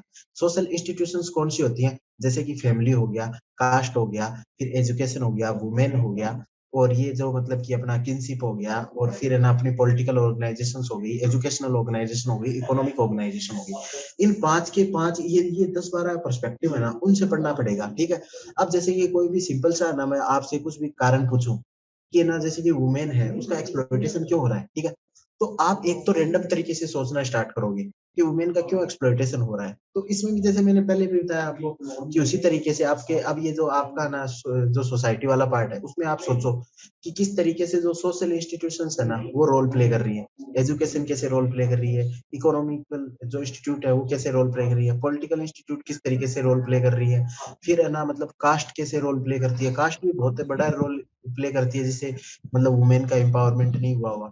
उसके अलावा आप सोच सकते हो कि किनशिप में कैसे तो जॉइंट फैमिलीज वगैरह होती है, वो किस तरीके से करती है, मैरिज एक इंस्टीट्यूशन होती है, वो भी एक बिगर रोल प्ले करती है। तो इस तरीके से एक तो आप इन इन फैक्टर्स में डिजाइन कर लो। दूसरा, आप लाइफ साइकिल अप्रोच फॉलो कर सकते हो। लाइफ साइकिल अप्रोच है ना, मतलब कि सोसाइटी के क्वेश्चनों में बहुत एप्लीकेबल होगी कि जैसे वुमेन है ना, बिफोर बर्थ कैसे हुआ, फिर वो ना मतलब कि बिफोर बर्थ के बाद जो ना चाइल्डहुड में उसके साथ एक्सप्लॉइटेशन कैसे होता है, टीन एज में कैसे होता है, मिडिल एज में कैसे होता है, ओल्ड एज में कैसे होता है। तो उस तरीके से भी आप तोड़ सकते हो। तो इस तरीके से थीमेटिकली पढ़ोगे ना, तो आपको कभी डर नहीं रहेगा। अभी आप जैसे मेरे से कोई भी क्वेश्चन पूछोगे कि ना मतलब कि वर्किंग वुमेन के सामने क्या चैलेंज है, तो मेरे को क्या सोचना है, या तो उसकी लाइफ साइकिल से सोचो कि उसकी ना मतलब लाइफ साइकिल को अभी मतलब कि जैसे ऐसे तोड़ लो कि पब्लिक लाइफ में क्या चैलेंज है, उसकी प्राइवेट लाइफ में क्या चैलेंज है। अब प्राइवेट लाइफ में अलग अलग इंस्टीट्यूशंस है, मैरिज से रिलेटेड क्या चैलेंज है, फैमिली से रिलेटेड क्या है, किनशिप से रिलेटेड क्या है, एजुकेशन से, इकोनॉमी से, पॉलिटी से। तो ये तो आप बहुत आराम से कर सकते हो। तो इस तरीके से आप उसको पढ़ने की कोशिश करो। और तो sir hmm. Second question is that sir, जो अपनी एनसीईआरटी है उसकी मतलब इफेक्टिव रीडिंग और उसके इफेक्टिव नोट्स कैसे बनाए जाए, और जो एनसीईआरटी की जो बुकिश लैंग्वेज है और अपनी जो ओन लैंग्वेज है, उस ओन लैंग्वेज को एनसीईआरटी की लैंग्वेज में कैसे कन्वर्ट किया जाए, इसके लिए क्या प्रयास किया जाना चाहिए? हाँ, तो देखो, सबसे पहले तो एनसीईआरटी की एक रीडिंग है ना, जब है ना मतलब हमारे जो कोर्स आपका चल रहा है, जब आप पढ़ रहे हो उसी टाइम आप एनसीईआरटी की एक रीडिंग लगा दो। तो एनसीईआरटी मेरे को जो दो कारणों से मेन लगती है ना, पहला कारण तो होता है कि ना जो हमारे एग्जाम है उसमें ना बहुत सारे जो छोटे छोटे फैक्ट्स है ना वो उठा लेते हैं वहां से। तो वो छोटे छोटे फैक्ट्स और कहीं बुक में नहीं मिलते, लेकिन एनसीईआरटी के अंदर है ना लिखे रहते हैं। जैसे वो मतलब कि कल्याण मंडप वाला क्वेश्चन आया था यूपीएससी, तो वो सीधा सीधा फाइन आर्ट वाली एनसीईआरटी में लिखा हुआ था। तो इस तरीके के कोई क्वेश्चन आ जाए जो सीधा फैक्ट है ना, तो उसको मतलब इससे थोड़ा सा फैक्ट्स ना के लिए एनसीईआरटी बेस्ड है। क्या? फैक्ट्स के लिए एनसीईआरटी। हाँ, मतलब बता रहा हूँ अभी, एक बार पूरा सुनिए ना। तो एक तो देखो फैक्ट्स आपको ना एनसीईआरटी से कुछ ऐसे मिल जाएंगे जो बुक में ना कवर नहीं होते। दूसरा क्या होता है कि एनसीईआरटी को देखो 10-15 विद्वान आदमियों ने मिलकर लिखा हुआ होता है, तो वो बहुत कंसाइंसली लिखा हुआ होता है। और उससे जब आप मेंस की आंसर राइटिंग करो ना, उस टाइम पे आप देखो कि ना एनसीईआरटी को किस तरीके से लिखा हुआ है, और फिर आप उसके ना जितना पास जाने की कोशिश करोगे ना, तो आप देखना आपका जो मतलब आंसर होगा ना उतना स्कॉलरली होता जाएगा, कि किस तरीके से उन्होंने डायमेंशंस को कवर किया है, किस तरीके से उन्होंने अप्रोचेस को फॉलो किया है। अब एक ही क्लास में ये सारी चीजें तो मतलब नहीं बता सकते, लेकिन एनसीईआरटी है, आप उसको देखोगे कि किस तरीके से उन्होंने इंडेक्स भी बनाई है ना, वो बहुत सोच समझ के इंडेक्स बनाई है। मतलब बहुत ही इंपॉर्टेंट आपको ना डायमेंशंस वहां से मिलेगी। फिर उस इंडेक्स के अंदर क्या क्या सब हेडिंग्स उन्होंने रखी हैं, चैप्टर के अंदर क्या क्या सब हेडिंग्स रखी हैं, कौन कौन से डायग्राम बताए हैं, ये उन डायग्राम को आप सीधा एग्जाम के अंदर लिख सकते हो। तो एनसीईआरटी को एज ए मतलब ऐसे मॉडल आंसर की तरह ना आप ना फॉलो करो, कि एनसीईआरटी को फॉलो करना है। तो ये दो और तरीके सर से आंसर होगा। हाँ, सर अभी मेरी जो रीजनल लैंग्वेज है वो मराठी है, मराठी में मैं मतलब बहुत अच्छा लिख सकता हूँ, लेकिन मुझे इंग्लिश में एग्जाम देना है, तो इंग्लिश की लैंग्वेज को मतलब how can I enhance the my English language to improve to write the और एक्सप्रेस द माय थॉट्स? तो ये यार सेम प्रॉब्लम मेरे साथ थी, कि मेरा ना जो पूरा एजुकेशन बैकग्राउंड हिंदी में रहा हुआ है सब कुछ, लेकिन यूपीएससी में मैंने इंग्लिश में ही सब कुछ लिखा है। तो जनरली मैं देखो पॉइंट फॉर्म में लिखता था, तो पॉइंट फॉर्म में ना आपको ज्यादा इंग्लिश की जरूरत पड़ती नहीं है उतनी। तो आप ना देखो 2 या 3 चीजें फॉलो कर सकते हो। पहला, कि आपको लगे ना कि कुछ बहुत ही इंपॉर्टेंट, आप जैसे कि आप मैं आपको ये बोलूँ ना कि इंडियन मानसून को आप है ना इंग्लिश में ना पैराग्राफ फॉर्म में मुझे समझाओ। मैं बोल रहा हूँ जिनकी इंग्लिश है ना एवरेज से भी ऊपर है ना, वो भी इंडियन मानसून के फिनोमिना को ना इंग्लिश में नहीं समझा पाएंगे। तो उसमें आप डायग्राम्स की हेल्प लीजिए। बोलते हैं ना कि डायग्राम से ना बहुत ज्यादा लाउडर बोलता है लैंग्वेज के कंपेरिजन में। तो आप डायग्राम की हेल्प लीजिए और पॉइंट फॉर्म में लिखना स्टार्ट कीजिए। इंग्लिश की कोई ज्यादा दिक्कत आएगी नहीं, नॉर्मल इंग्लिश से भी आप आराम से लिख सकते हो। और जितना ज्यादा, जैसे कि मेरा एक प्रोफेसर से बात हुई थी, तो उन्होंने बताया था कि जिसकी कॉपी में जितनी ज्यादा सिंपलर इंग्लिश होती है और उसमें मेरे को नॉलेज कन्वे कर दिया ना, तो मैं उसको ज्यादा प्रीफर करता हूँ एज कम्पेयर टू वो जो इसने बहुत ज्यादा ना मतलब कि हाई फाई लैंग्वेज लिखी है लेकिन उसमें नॉलेज कुछ नहीं दे रहा हूँ। तो आप लैंग्वेज की बिल्कुल चिंता मत कीजिए। मतलब मैंने बहुत सारे ऐसे लोगों को देखा है जो हिंदी मीडियम के हो गए, उन्होंने इंग्लिश में एग्जाम दिए और आराम से क्लियर हो गया, तो कोई दिक्कत। सर मतलब पॉइंट्स और डायग्राम्स ज्यादा से ज्यादा शो होनी चाहिए हमारी राइटिंग में। हाँ, जब यदि आपकी राइटिंग मतलब आपको लग रहा है कि मेरी इंग्लिश कमजोर है, तो ये 2 ही चीज है जो आपको बचा सकते हैं। क्योंकि आप पैराग्राफ फॉर्म में लिखोगे ना, तो पैराग्राफ फॉर्म में लिखने के लिए आपको देखो पैराग्राफ में कनेक्टिविटी बिठानी पड़ेगी, पहले पैराग्राफ में दूसरी पैराग्राफ में। तो उसके लिए आपको इंग्लिश पे थोड़ी कमांड होनी चाहिए। और दूसरा, जिसकी इंग्लिश पे कमांड नहीं है वो सही शब्दों का यूज नहीं कर पाएगा, तो वो पूरा सेंटेंस है जो कॉम्प्लेक्स सेंटेंस बनता है, तो उसमें मतलब काफी ज्यादा मिस्टेक आ जाएंगी। आप ना पहले 5 दिन है ना पैराग्राफ फॉर्म में लिखिए, और फिर किसी की जिससे अच्छी इंग्लिश है ना उससे चेक करवाइए, तो वो आपको बता देगा कि ये मिस्टेक आप कर रहे हो। पॉइंट फॉर्म में क्या होता है ना, उतनी ज्यादा वो उसकी कोई जरूरत नहीं रहती, तो आपके यदि टेंस वगैरह भी चेंज हो गए तो भी कोई ज्यादा फर्क नहीं पड़ता। और पॉइंट फॉर्म में यदि आप में एक पॉइंट की गलती है, तो वो बाकी पॉइंटों को उतना इम्पेक्ट नहीं करता जितना पैराग्राफ में करेगा। ठीक है, ओके सर, अब चलो थैंक यू नेक्स्ट सर। देखते हैं हम, कि परवीन जी पूछिए। परवीन जी एब्सेंट हो गए, तो सुधीर, ये नहीं, युवराज जी पूछिए फिर। नहीं मैं अपसेंट नहीं हूँ। हाँ हाँ ठीक है, बताइए परवीन जी। आवाज आ रही है ना मेरी? हाँ तो हाँ बताइए। सर मेरा क्वेश्चन है कि एग्जाम से अब जैसे प्रीलिम्स आने वाला है, तो जो डर है ना वो अपने आप ही बहुत सारा डर बना हुआ है, समझ नहीं आ रहा है कुछ कि क्या करें। देखो डर है ना, मतलब कि मैं ना 3 चीजें बताऊंगा, 3 चीजों से ना मतलब मेरा तो डर उन्हीं 3 चीजों से खत्म हो जाता था। ठीक है, पहला है कि मैं किसी बच्चे को ना हवा में उछालूंगा, ठीक है, तो मेरे को ये डर लगेगा क्या कि ये तो अंतरिक्ष में चला गया, तो मतलब कि बच्चे को ऐसे गोद से उछाला तो मैं यदि ये डरूंगा कि वो अंतरिक्ष में चला गया, तो मुझे पता है ना कि उसके पीछे साइंस लगेगी और वो ग्रेविटी के कारण मेरे हाथों में वापस आएगा। तो उसी तरीके ने यदि आपने सही से स्टडी की है, उसका ना रिवीजन किया है, उसका आउटपुट निकालने की कोशिश की, यदि आपने पूरा अच्छे से पढ़ा है, ठीक है, तो अच्छे से यदि आपने मतलब कि पूरा टाइम दिया है डेटा कलेक्ट करने में, उसको सिंप्लीफाई किया है, उसको याद किया है और उसको बार बार टेस्ट सीरीज में प्रैक्टिस किया है, तो ना आपने पूरी साइंस फॉलो की है ना, तो फिर आपको डरने की जरूरत नहीं है कि दुनिया में साइंस तो पूरी तरीके से ना मतलब फॉलो होगी। और यदि आपने ना मतलब उस साइंस को फॉलो नहीं किया और पूरी अच्छे से पढ़ाई नहीं की है, तो फिर आप ना मतलब कि खुद से सोचिए कि क्या आप डिजर्व करते हो कि वो मतलब कि जो ऊपर जो 1000 लोगों को सेलेक्ट करना है उनको, या 500-700 लोगों को सेलेक्ट करना है, तो आप उसके लिए डिजर्व ही नहीं करते क्योंकि आपने उस तरीके की मेहनत नहीं की है, तो डिजर्व नहीं करते। और जो चीज हमारे मतलब हम डिजर्व नहीं करते ना, उसके लिए हमें एक्सपेक्टेशंस नहीं रखनी चाहिए। अब जैसे कि ठीक है, आप मैंने मतलब कि मेरा यूपीएससी का पेपर है, मेरे को देते ही पता चल गया कि उतना अच्छा पेपर नहीं गया और उसके बाद मैं एक्सपेक्ट करूं कि मेरे तो आईएएस में रैंक आनी चाहिए, तो वो तो वैसे ही फिलोसॉफिकली गलत है। तो मैंने जितनी मेहनत की उतना मैं डिजर्व करता हूँ, उतना मिल जाए तो वो काफी है। और उतने के लिए यदि मैंने जो भी मतलब सही से प्रोसेस फॉलो किया तो डर किस बात का। दूसरा, एग्जामिनर है, तो एग्जामिनर तो यही चाहता है ना कि जो बुक से जिसने पढ़ा है, जिसने भी मतलब अच्छे से स्टडी किया, उसको रिवार्ड किया जाए। तो आपने जो बुक पढ़ी है वही सभी लोग पढ़ रहे हैं, तो आपके लिए भी सेम ही पेपर आएगा। और तीसरा ये कि पेपर तो सेम ही आएगा ना, पेपर अलग थोड़ी ना आएगा। यदि हार्ड भी आ जाएगा तो दूसरे के लिए हार्ड आएगा, तो आपके लिए भी हार्ड होगा, और आपके लिए इजी है तो दूसरे के लिए भी इजी है। तो आपको तो वहां पे एकदम प्रेजेंस ऑफ माइंड रखना है कि पेपर सबके लिए सेम है, अब यहाँ पे अपने को दिमाग लगाना है। और दूसरी बात है ना, मतलब आप ये ध्यान रखिए कि यदि आपने मेहनत की है ना, तो आपको गॉड जरूर रिवार्ड करेगा। और यदि आपने मेहनत नहीं की है ना, और उसके बाद यदि आप बड़े बड़े ड्रीम देखना चाहते हो, तो अब वो थोड़ा एथिकली गलत है, आप छोड़ दीजिए कि ठीक है नेक्स्ट ईयर में अच्छी प्रिपरेशन करूंगा अगले गाने पर। ठीक है, अब युवराज जी पूछिए। नहीं, इनके डाउट्स तो मैं सर कर देता हूँ। हाँ, युवराज जी पूछिए क्वेश्चन। हेलो, चलो युवराज जी एब्सेंट है, सुधीर जी क्वेश्चन पूछिए। ये सर गुड इवनिंग। हाँ, good evening. Good evening sir मेरा 3 क्वेश्चन है कि हाँ, बताइए। फर्स्ट ये है कि मैं हिंदी से, मेरा लैंग्वेज हिंदी और इंग्लिश दोनों इक्वल है।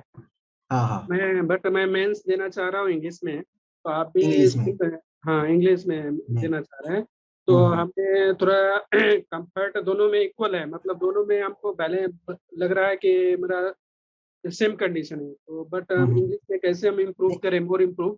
और दूसरा मैंने क्वेश्चन जैसे ये है सर। आपको पहला इसका रिप्लाई करता हूँ कि पहला ना आपको इंग्लिश मीडियम चूज करना चाहिए। इंग्लिश मीडियम चूज करने का ये है कि जो हिंदी के अंदर है ना, मटेरियल की क्वालिटी धीरे धीरे डाउन होती जा रही है, और जो इंग्लिश मीडियम की जो जैसे कोचिंग है, ला एक्सीलेंस, विजन आईएएस, और ये बहुत शानदार कंटेंट अभी लेके आ रही है।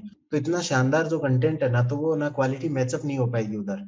और है ओके ना, सर। जैसे हिंदू न्यूज़पेपर वगैरह, अब जैसे मेरे को जितना मतलब कि मैंने इस बार पहला अटेम्प्ट था मेरा यूपीएससी में, तो इस बार मैंने मतलब कि आधा से ज्यादा सिलेबस से ना मतलब कवर हो पाया था, बहुत सारा सिलेबस छूट गया था। लेकिन मैं हिंदू न्यूज़पेपर डेली पढ़ता था, तो मुझे लग रहा था कि हर क्वेश्चन का कहीं ना कहीं लिंक हिंदू न्यूज़पेपर से है। तो आपको ये चीज मतलब ध्यान रखना है कि इंग्लिश में ही पेपर देना है। और दूसरा, इंग्लिश में ना जो यदि आपको ना मतलब आपको लगता है कि कुछ मैं ग्रामेटिकल मिस्टेक करूंगा या कुछ करूंगा, तो उससे बचने के 2 ही उपाय हैं, या तो पॉइंट फॉर्म में जाइए या डायग्राम फॉर्म में। अब नेक्स्ट क्वेश्चन। ओके, नेक्स्ट है सर कि जैसे मैं कोई भी सब्जेक्ट को लिया, जैसे हिस्ट्री के लिए, और हिस्ट्री के जैसे आपने बताया बुक और कोचिंग और ये बताए कि नोट्स, तो इसको आपने किस तरह से हमारा रेडी किए थे सर कि जैसे बुक्स लिए हैं, कोचिंग ले रहे हैं, तो इस आधार पे कैसे हम नोट को बनाएं और फिर कैसे हम इसका आंसर राइटिंग करें। ठीक है, तो देखो नॉर्मली अब मैं क्या करता ना, एक चीज को ना अपना बेस मटेरियल मान लेता। जैसे कि आपने सर का जो नोट्स है उसको बेस मटेरियल मान लिया, ठीक है। सर ने 1857 की क्रांति का पूरा करवा दिया आपको, ठीक है।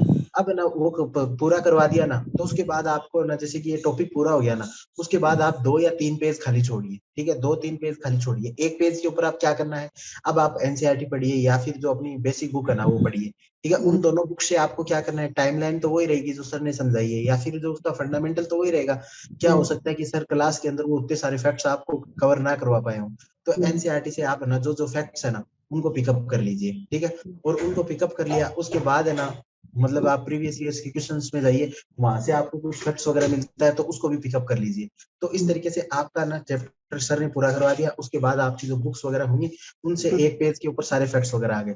फिर आप ना नेक्स्ट उस टॉपिक से रिलेटेड कोई भी मेंस के अंदर क्वेश्चन आएगा तो आप किस तरीके से अप्रोच करोगे, तो उससे रिलेटेड क्या क्वेश्चंस आ सकते हैं। जैसे कि हिस्ट्री में 5-7 क्वेश्चन फिक्स होते हैं कि ये इवेंट क्यों हुई थी, इसके क्या क्या कंसिक्वेंसेज हुए थे, ब्रिटिशर्स ने किस तरीके से रिस्पॉन्स किया था, इसके लॉन्ग टर्म कंसिक्वेंसेज क्या थे, इसमें किस तरीके का पार्टिसिपेशन रहा, ये कौन सी रीजन में हुई। तो उस प्रकार का आप ना स्पेशल सोच लीजिए कि इस टॉपिक से रिलेटेड क्या पॉसिबल नंबर ऑफ डायग्राम्स हो सकते हैं, क्या क्या अप्रोच हो सकती है, क्या क्या थीम्स हो सकती हैं। तो इस तरीके से करके आप अपना टॉपिक को कंप्लीट कर सकते हो, ठीक है। सर एक लास्ट क्वेश्चन है मेरा बस। हाँ ठीक है। जैसे हम आंसर राइटिंग करते हैं तो इंट्रो और कंक्लूजन में थोड़ा सा प्रॉब्लम आता है कि कंक्लूजन में मतलब इंट्रो और ये मेन तो कर लेते हैं, कंक्लूजन में प्रॉब्लम आता रहता है। तो आपने किस तरह किया था कंक्लूजन सर आंसर? तो देखो कंक्लूजन जैसे हर सब्जेक्ट का ना कंक्लूजन आपको ना अलग अलग तरीके से करना पड़ेगा, ठीक है। जैसे सबसे बढ़िया मैं कंक्लूजन जो हिस्ट्री की बात कर लेते हैं पहले, तो हिस्ट्री में ना 3-4 प्रकार के कंक्लूजन है ना बहुत बढ़िया होते हैं। तो देखो कि 3-4 कौन से, पहला तो ना आप इवेंट कनेक्ट करके ना कंक्लूजन कर सकते हो। जैसे कि आपने ना मतलब जो इंटरनेशनल इवेंट्स है ना उसको इंडियन इवेंट्स या जो आपका पर्टिकुलर स्टेट है उसकी इवेंट्स के साथ कनेक्ट करके कंक्लूड कर सकते हो। दूसरा आप कंक्लूजन किस तरीके से कर सकते हो, क्रोनोलॉजिकल उसका आगे का इम्पैक्ट बता के। जैसे ना स्वदेशी आंदोलन का ना यदि आप कंक्लूजन कर रहे हो तो आप ये लिख सकते हो कि इसने ना वो प्लेटफॉर्म प्रोवाइड करवा दिया था जिसपे महात्मा गांधी आगे आके ना जो अपनी इवेंट्स हैं उनको लॉन्च कर सकते थे। तो इस तरीके से आगे का ना मतलब फ्यूचरिस्टिक उसका इम्पैक्ट है ना उसके साथ आप कंक्लूजन कर सकते हो, और उसका आज के पर्टिकुलर आज करंट अफेयर में जो चीज चल रही है ना उसके साथ जोड़ के कंक्लूजन कर सकते हो। जिस तरीके से जैसे कि मतलब मानिए कि यदि स्वदेशी आंदोलन के ऊपर कोई क्वेश्चन है तो उसको आप आत्मनिर्भर भारत है उस करंट अफेयर से ना जोड़ के कर सकते हो। और जैसे कि अभी यूपीएससी में क्वेश्चन आया था जिसमें मेडाइवल के अंदर मेडाइवल लिटरेचर थी उसके इम्पोर्टेंस के ऊपर कोई क्वेश्चन पूछा था, तो उसका मैंने ऐसे लिखा था कि जो इम्पोर्टेंट जो पोस्ट है अपनी तहसीलदार पटवारी वगैरह वो ना मेडाइवल टाइम में ही मतलब कि मेनली उभर के आई थी। तो मेडाइवल हिस्ट्री की जो मेडाइवल जो लिटरेचर है उसको यदि हम अच्छे से पढ़े ना तो आज के टाइम के प्रशासन के अंदर भी उसका यूज कर सकते हैं। इस तरीके से ना कुछ करंट हैपनिंग के साथ या करंट ना जो एडमिनिस्ट्रेशन है उसके साथ जोड़ सकते हैं। जैसे किसी का मतलब कि कुछ हिस्ट्री से हम कुछ सीख लेते हैं कि ये चीज तो हमें आज के टाइम पे सीख लेनी चाहिए, या कोई एडमिनिस्ट्रेटर है ना उस चीज से क्या सीख सकता है। तो ये ऐसी चीजें करके 4-5 फिक्स आप ऐसे मतलब कंक्लूजन आप देख सकते हो। तो उसमें आप क्या कीजिए, टॉपर्स की कॉपी डाउनलोड कीजिए, देखिए वो किस तरीके से कंक्लूजन कर रहे हैं तो ये हो जाएगा आपका ना। Okay thank you sir. ठीक है थैंक यू। आप तन्वी जी पूछिए अपना क्वेश्चन। सर एक्चुअली मैं +2 में हूँ और मेरे को आपसे डाउट था कि ग्रेजुएशन में कौन से सब्जेक्ट्स चूज करने चाहिए अगर मेरे को बीए करनी है आगे, तो मतलब बेस्ट सब्जेक्ट्स या स्कोप। हाँ तो अब जैसे मैं ना 2 अप्रोच बताता हूँ कि एक अप्रोच तो होती है कि आपको जो भी सब्जेक्ट चूज करना है ना, आपने जैसे कि 3 सब्जेक्ट है ना अच्छे से जो मेजर रोल प्ले करते हैं, ठीक है। तो वो मेजर रोल है ना मतलब कि कौन कौन से होते हैं, जैसे पॉलिटी है, जियोग्राफी, इकोनॉमी है या हिस्ट्री है, ये 4 मेजर सब्जेक्ट होते हैं। इनमें से कोई भी 3 ले लीजिए। और दूसरी अप्रोच है ना जो मेरे जैसे लोग फॉलो करते हैं कि जिस सब्जेक्ट को आपने 2-3 सालों से पढ़ लिया है ना तो उसमें तो आपका इंटरेस्ट ही खत्म हो जाएगा। और यदि आप जैसे कि आपने बीए के अंदर पढ़ा तो आपकी एक अलग अप्रोच होगी, लेकिन जो यूपीएससी के लिए अप्रोच चाहिए वो अलग अप्रोच होगी, तो आप उसको ना मिक्सअप कर दोगे। तो इसलिए जैसे कि मेरा तो ये रहता है कोई भी अननोन सब्जेक्ट उठाओ उसको बहुत अच्छे से पढ़ सकते हो। अब जैसे मैंने एंथ्रोपोलॉजी लिया तो एंथ्रो में मैं तो कुछ भी नहीं जानता था बिल्कुल भी। तो अब जैसा कि मेरे को किसी ने बताया, सीनियर्स ने बताया कि इस तरीके से तैयारी करनी है, तो मैं उस तरीके से एकदम सही तैयारी करते गया था। तो आप देखिए आप किस नेचर के इंसान हो। यदि आपको लगता है कि नहीं मैं तो ऐसा इंसान हूँ कि 2-3 साल पढ़ने के बाद ही मेरे को तो सब्जेक्ट अच्छे से समझ में आता है, तो फिर आप वो जो 4 बेसिक सब्जेक्ट है उसमें से कोई भी 3 ले लीजिए। और यदि आपको लगता है नहीं अननोन सब्जेक्ट में ना टीचर जैसे बताएगा वैसे ही पढ़ेंगे, तब फिर ना जिस सब्जेक्ट में भी आपको इंटरेस्ट आता है वो ले लीजिए ना। या फिर आप ना ऑप्शनल जैसा भी लेना चाहो ना, तो ऑप्शनल के लिए आपको डीप अंडरस्टैंडिंग की जरूरत होती है। तो जो पहले ऑप्शनल डिसाइड कर लो कि ये ऑप्शनल लेना है उसी को फिर बीए के अंदर ले लो ना। एंड सर हमें वोकैबुलरी पे ज्यादा ध्यान देना है राइटिंग में या फिर डेटा पे? नहीं, वोकेब की इतनी कोई खास जरूरत नहीं होगी, और आप जब ओवर द ईयर आप जैसे 1 साल तैयारी कर ली ना, तो आपके पास इनफ वोकेब हो जाएगा कि आप ना आराम से लिख दोगे, इसमें कोई दिक्कत नहीं होगी। और डेटा वगैरह अभी आप तो +2 में हो, कोई जरूरत नहीं है। अभी आप मतलब समझिए फंडामेंटल हो क्या रहा है। अब जीडीपी का डेटा याद करके आपको क्या करना है, आप ऐसे समझिए जीडीपी होती है क्या, उसमें क्या प्रॉब्लम है, किस तरीके से कैलकुलेट करते हैं। और जब एग्जाम आएगा, एग्जाम से पहले ना कोचिंग्स के बहुत सारे ऐसे मॉड्यूल्स आते हैं जिसमें एक साथ डाटा दिए हुए होते हैं, तो उसकी अभी कोई टेंशन मत लीजिए, है ना। सर आप एक बार डेट्स को कैसे रिटेन करते थे, मतलब डेट्स रिटेन करने में दिक्कत होती है, आपने कैसे की थी? डेट्स को देखो एसोसिएट करके याद कर लीजिए आप, जैसे कि ना मतलब कि बहुत सारा आप जैसे कि ना मतलब मैं ना मेजर इवेंट ना याद कर लेता था, जैसे कि 1857 हो गया, 1885 में कांग्रेस की स्थापना, 1905 के अंदर मतलब कि अपना स्वदेशी आंदोलन था। तो अब इनके बीच में कोई भी इवेंट आती ना, जैसे कि अब यूनिवर्सिटी एक्ट है, तो यूनिवर्सिटी एक्ट 1904 में आया था या 1902 में लगभग ऐसे आता, तो मैंने ऐसे याद किया था स्वदेशी आंदोलन से 1-2 साल पहले, या फिर जैसे भी कोई एजुकेशन से रिलेटेड आया था, तो उसको ना कि मैं हाँ वो बस 1800 से दो मतलब 10-12-15 साल बाद में हुआ था। तो इस तरीके से मतलब कि जो एक मेजर इवेंट्स होती है ना, उनके एसोसिएट करके ना उन चीजों को याद कीजिए, कि जैसे कोई भी चीज हो रही है तो उसको देखिए 1857 से कितना दूर है, या 1905 से कितना पास है, 1885 से कितना दूर है। इस तरीके से आपको याद हो जाएंगे। फिर आप ना मतलब लगातार उनको रिवीजन करते रहिए, जो चीज आपको लगे ना कि भूल जाएंगे उसको टेबल के सामने चिपका लीजिए, या फिर ना अपने मोबाइल में ना कुछ वो मतलब कि फिक्स कर लीजिए कि डेली 1-2 डाटा, ना कोई ऐप होती है ना जैसे बर्थडे रिमाइंडर वाली ऐप है, तो उनके अंदर आप ना डेली 1-1 2-2 डेटा है उनको याद कर लीजिए, या फिर कुछ कार्ड्स बना लीजिए जिनको ना पॉकेट के अंदर रखो, फिर जब भी बाहर जाओ तो उनको देख लो ना। ठीक है, ओके अब आकांक्षा जी क्वेश्चन पूछिए अपना। ये सर, सर वो पूछना था कि अभी जैसे कि हम 4th ईयर में हैं इंजीनियरिंग के, तो अभी ओके प्लेसमेंट चल रहा है हम लोग का, तो अपना फोकस कैसे बनाए रखे कि ध्यान उधर ना जाए, प्लेसमेंट पे ना जाए।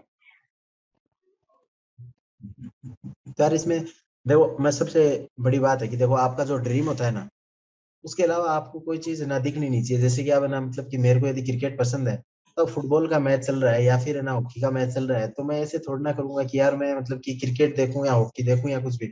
जो आपका ड्रीम है ना उसके लिए कीजिए। और आप सिविल सर्विसेज को मैं ना आपको ये लिटरली बोल रहा हूँ कि जो आपके प्लेसमेंट वाले हैं, तो यदि आपने इसको क्रैक कर लिया ना, तो वो लोग है ना मतलब आपको, आप ना उनसे कई स्टेप आगे निकल जाओगे। कि मैंने जैसे मेरे साथ है आईआईटी कानपुर के मेरे दोस्त थे काफी ज्यादा, तो उन लोगों ने अच्छे अच्छे प्लेसमेंट भी लिए थे, तो लेकिन वो ना मतलब 2-3 साल में कंपनी में काम करके आए, उसके बाद उन्हें लगा ही नहीं नहीं अब सिविल सर्विसेज की प्रिपरेशन करनी चाहिए, फिर वो अब ना सिविल सर्विसेज में कूद के आ रहे हैं वापस। तो आप सोच लीजिए अपना, आपने एक अच्छा ड्रीम चूज किया और आप उसके लिए मेहनत कीजिए, इधर उधर ध्यान मत हटाइए। और यदि एक शॉर्ट टर्म के अंदर आपने, जैसे मैंने भी क्या किया कि प्लेसमेंट के टाइम पे मैंने भी हिंदुस्तान जिंक लिमिटेड ज्वाइन कर ली, तो फिर मेरे को लग रहा है कि उसका कोई मतलब औचित्य नहीं था। यदि उस टाइम पे मैं पढ़ाई करता तो क्या पता मेरे लिए नई जर्नी और भी आसान हो जाती। तो प्लेसमेंट पे बिल्कुल फोकस मत कीजिए आप। ठीक है, thank you sir. Aarti ji question पूछिए अपना आप। सर मेरा विषय अंश कुमार। क्या विषय है आपका?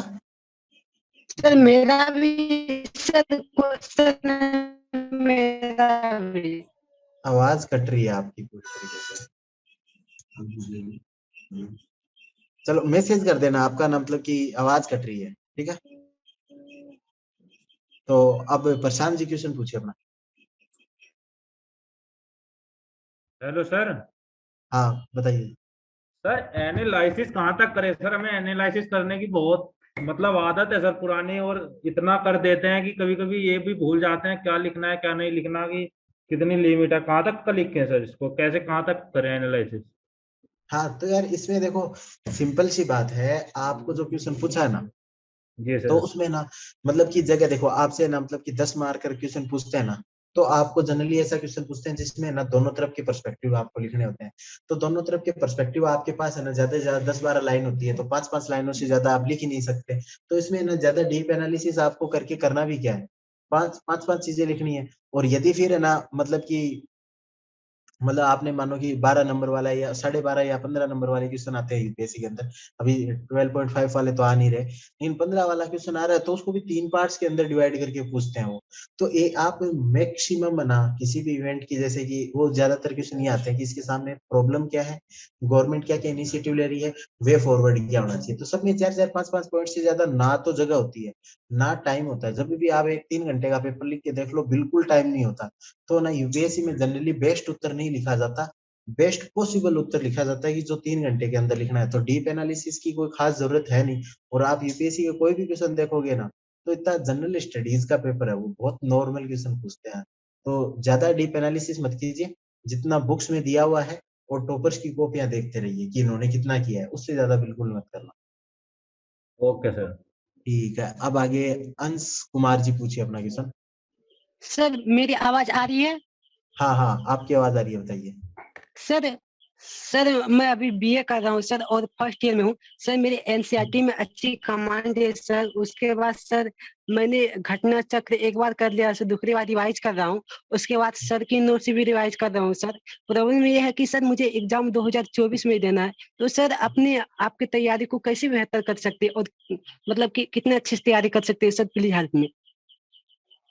ये यार, अब जैसे कि ऐसी प्रॉब्लम मैंने फेस तो की नहीं, क्योंकि मतलब जो भी एग्जाम देता था वो 1 साल का मतलब टारगेट, लेकिन आपका चलो लंबा टारगेट है। तो आप इसमें मतलब कि कोशिश कीजिए कि आपके ना मतलब कि जो फाउंडेशन है ना, वो बहुत मजबूत हो जाए। फाउंडेशन का मतलब है कि जैसे कोई भी चीज इवेंट हो रही है ना, उनको आप ना मतलब अंडरस्टैंड करो। मतलब आप एक बुक की जगह 2 बुक पढ़ लो आप तो। मतलब जैसे कि हिस्ट्री की आपने स्पेक्ट्रम पढ़ ली, तो आप उसके साथ ना मतलब ऐसे भी करो कि वो जो पुरानी वाली बिपिन चंद्र आती थी वो भी पढ़ के देख लो एक बार, ताकि आपके तो और पर्सपेक्टिव क्लियर हो जाए। तो आप अभी एकदम एग्जाम का मतलब मत सोचो कि एग्जाम की तरह याद करना है। तो याद करने, रिवीजन, उन पे कम फोकस। आप तो एक बार बस आराम से पढ़ो, सब्जेक्ट को समझो कि सब्जेक्ट था क्यों, ऐसा क्यों हो रहा था, क्या हो गया। उसकी यूट्यूब पे वीडियोस देख लो, एनिमेशन देख लो, इस तरीके से मतलब लॉन्ग टर्म के लिए आपके ना वो चीजें याद हो जाए। सर करंट अफेयर क्या अब मेरे लिए अभी से इम्पोर्टेंट है सर? नहीं, आप जैसे करंट अफेयर में बड़ी बड़ी चीजें देखिए। अब जैसे मतलब कि आप ऐसी चीज क्यों देखोगे, जैसे कि कोई मानो कि अभी कोई नई ना ऐप लॉन्च हुई है, तो वो तो आपके 2024 तक तो बहुत पुरानी हो जाएगी, उस पर कोई क्वेश्चन थोड़ा ना पूछेगा। लेकिन जैसे कि आप फेडरलिज्म का टॉपिक है, वो तो सदाबहार टॉपिक है, वो तो 2010 में भी वैसे ही चल रहा था, 2020 में भी चलेगा और आगे भी चलेगा। तो हिंदू एडिटोरियल के अलावा कुछ भी पढ़ने की जरूरत नहीं है। और हिंदू एडिटोरियल भी अभी काफी जल्दी हो जाएगा, 3-4 साल पढ़े हैं तो तब तक ना एग्जाम का नेचर भी चेंज हो जाएगा। तो करंट अफेयर पे फोकस मत कीजिए, जो बेसिक सब्जेक्ट है ना 4, हिस्ट्री, इकोनॉमी, पॉलिटी, ज्योग्राफी, इनके ऊपर सर मेजर अभी मैं सिर्फ एनसीईआरटी बुक्स पर ज्यादा ध्यान दे रहा हूँ सर, और मैंने हाई बुक अभी नहीं ली है सर। नहीं, अभी आपके पास टाइम है तो हाई बुक्स पढ़िए, क्योंकि एनसीईआरटीज के अंदर है ना पूरा हर टॉपिक अच्छे से कवर नहीं होता, तो आपकी मतलब वो छूट जाएंगी चीजें। तो सर अभी हम आपके पास अभी टाइम है। न्यूज़पेपर के लिए ओनली यूट्यूब वीडियो देख लेते हैं द हिंदू का, और सर उसी मैं भी इसी तरह करता हूँ सर, हिंदू का एनालिसिस मतलब कि देख लेता हूँ सर। हाँ ठीक है, आप उसको सुन लीजिए, लेकिन अभी नोट्स वगैरह मत बनाइए, क्योंकि जब तक एग्जाम आएगा तब तक वो बहुत आउटडेटेड हो जाएगा। डेली उसको एज ए फन, जब खाना खुना खाते टाइम उसको सुन लेना और ठीक है। ओके आप sir, next okay, question thank you so much sir. पूछिए। Thank you. अब तान्या जी क्वेश्चन पूछिए अपना। Yes sir. सर मैं एक्चुअली बीकॉम फर्स्ट ईयर में हूँ, और सर मैं पीएससी और सर मैं स्पेशली एमपीपीएससी का एग्जाम देना चाहती हूँ। तो सर मुझे क्या करना होगा, सर क्या पढ़ना होगा? सर मैं बहुत कंफ्यूज हूँ इसलिए। यार एमपीपीसीएस का यार मैंने कभी एग्जाम दिया नहीं है, तो सॉरी, मैं सिलेबस वगैरह के बारे में कुछ गलत इंफॉर्मेशन ही दे दूंगा। तो ये आपको हरिमोहन सर ही बता देंगे अच्छे से, वो सिलेबस वगैरह का एनालिसिस करके, या फिर कोई एमपीपीसीएस का जो टॉपर है ना, तो उससे थोड़ा सा अच्छी गाइडेंस। मैं यूपीएससी और आरएस के बारे में बता सकता हूँ, क्योंकि मैंने तो दोनों एग्जाम दिए हैं मैंने। तो सर मैंने बीकॉम हुआ है सब्जेक्ट, तो सर बीकॉम के रिगार्डिंग। यार बीकॉम भी मेरा बैकग्राउंड केवल इंजीनियरिंग का रहा है, फिर मैंने मास्टर्स किया वर्षों में, तो बीकॉम का भी मैं कुछ खास आइडिया आपको बता नहीं सकता, गलत जानकारी दे दूंगा मैं। ओके सर, कोई बात नहीं, थैंक यू। ठीक है, थैंक यू। अब अखिलेश जी के आप ये जो भी बोल रहे हैं उनकी आवाज नहीं आ रही है, तो शायद नेटवर्क कमजोर है, तो आप मैसेज गुड्डू भाई माइक ऑफ। तो मेरी आवाज तो नमस्ते सर। अखिलेश जी पूछिए अपना क्वेश्चन। हाँ सर, नमस्ते सर। हाँ नमस्कार। सर मेरा नमस्कार। क्वेश्चन ये है सर कि जैसे मान लीजिए मैं डेली टास्क बनाता हूँ और क्या उसमें बनाते हो? सर डेली टास्क बनाता हूँ, डेली एम जो मुझे कंप्लीट करना है डेली। हाँ हाँ तो सर उसमें मेरा रिवीजन लास्ट टास्क होता है, लेकिन सर मेरा रिवीजन मेरा हमेशा छूट जाता है और वो बर्डन हो गया है सर। तो उसको कैसे कंप्लीट करें? तो देखो ये प्रॉब्लम प्रैक्टिकल प्रॉब्लम है कि आप डेली ना रिवीजन करना ना काफी टिपिकल काम हो जाता है, और रिवीजन को हम लास्ट वाला छोड़ते हैं और हम डेटा कलेक्ट करने में इतने हो जाते हैं कि रिवीजन वाला पोर्शन छूट जाता है। तो आप ना मतलब संडे को ना अपनी स्टडीज में से निकाल दीजिए कि संडे के दिन है ना मेरे को कुछ भी नहीं पढ़ना, और पुराना जो पेंडिंग रिवीजन वाला काम है वो संडे को करूंगा। तो संडे को आप निकाल दीजिए, और जो डेली रिवीजन नहीं करते ना वो ना सैटरडे संडे ऑफ कर दीजिए कि सैटरडे संडे कुछ भी नया नहीं पढ़ना और रिवीजन करना है, तो पेंडिंग आपका वहां से कवर हो जाएगा। सर दूसरा क्वेश्चन ये है सर, राइटिंग प्रैक्टिस का सर सही टाइम क्या है सर? कब से मुझे राइटिंग प्रैक्टिस स्टार्ट करनी चाहिए? देखो राइटिंग प्रैक्टिस ये है कि तीन महीने आप कर लोगे ना तो आपको सारी टिप्स एंड ट्रिक्स समझ में आ जाएंगी कि किस तरीके से आंसर राइटिंग करनी है। लेकिन डेली करना, डेली ना दो तीन क्वेश्चन मतलब लिखना, और किसी ऐसे व्यक्ति से चेक करवाना जिसने बहुत बार एग्जाम दिया और बहुत सारे क्लियर किया हो। तो आपको ना हर दिन दो तीन मिस्टेक बताएगा ना, तो यदि आप 100 दिन लगातार आंसर राइटिंग करोगे तो 200-250 इससे ज्यादा मिस्टेक कोई आदमी करता भी नहीं है, तो आप समझ जाओगे। तो 3 महीने सफिशिएंट है आंसर राइटिंग के लिए। Thank you sir. हाँ ठीक है। तो अभी ना सर ने बोला कि अभी तो जाना है, तो आप जो भी आपकी जो पेंडिंग क्वेश्चंस है ना वो आप ना ग्रुप वगैरह में आप ना डाल देना, फिर जो भी नेक्स्ट सेशन होगा तो मैं उनका रिप्लाई कर दूंगा। सर ऑप्शनल सब्जेक्ट, हाँ सर ऑप्शनल सब्जेक्ट कौन सा लेना बेटर होगा? जैसे मैं साइंस ग्रुप से हूँ, फिजिक्स, मैं as a physics teacher work किया हूँ। सर ऑप्शनल सब्जेक्ट कट रही है आपकी भी। सर मेरी एक लास्ट क्वेश्चन है सर। हाँ हेलो। हाँ बताइए। हाँ सर मैं ये बोल रहा था कि सर मेरा यूपीएससी में मैथ्स ऑप्शनल है, तो सर मेरे को जीएस में जैसे मान लीजिए ज्योग्राफी, हिस्ट्री, पॉलिटिकल साइंस, इसमें मेरे को कौन से बुक है जिसमें ज्यादा फोकस करना पड़ेगा, क्योंकि मेरा मैथ्स ऑप्शनल है सर। देखो मैथ्स ऑप्शनल है तो आपको मैं बोल रहा हूँ जीएस के ऊपर तो आपको ज्यादा करना चाहिए, क्योंकि आपको तो इंडियन फॉरेस्ट सर्विसेज का भी एग्जाम निकालना है। तो यदि वो फॉरेस्ट का एग्जाम देना है तो आपको तो प्रीलिम्स की कट ऑफ से 15-20 नंबर तो वैसे भी ज्यादा लाने पड़ेंगे। तो आप तो किसी सब्जेक्ट को आप तो इग्नोर कर ही नहीं सकते, आपको तो बहुत अच्छे से करनी है सारी चीजें। और आप मैथ सारे दिन पढ़ोगे तो आप जिसका ऑप्शनल PSIR वगैरह है या कोई भी आर्ट्स का सब्जेक्ट है तो उसकी डायमेंशन वगैरह अच्छी होती है, तो आपकी तो डायमेंशन भी कमजोर रहेंगी थोड़ी सी। तो इसलिए आपको तो जीएस के ऊपर और ज्यादा फोकस करना चाहिए, छोड़ने के ऊपर फोकस नहीं करना चाहिए। अच्छा जीएस के ऊपर भी मतलब प्रॉपर मुझे फोकस करना है। और हर सब्जेक्ट के ऊपर उतना इक्वल फोकस करो कि जैसे इस बार का प्रीलिम्स का पेपर देखा, पॉलिटी इतनी इजी आ गई थी और एग्रीकल्चर नया आ गया कुछ, मतलब कभी साइंस एंड टेक्नोलॉजी इजी आ जाती है, तो सब्जेक्ट की टफनेस चेंज होती रहती है। तो आप सभी सब्जेक्टों पे इक्वल फोकस कीजिए, पता नहीं कौन सा सब्जेक्ट ज्यादा आ जाएगा और किससे इजी क्वेश्चन आ जाएंगे। ओके सर, ठीक है, थैंक यू सर। चलो आज का हम खत्म करते हैं।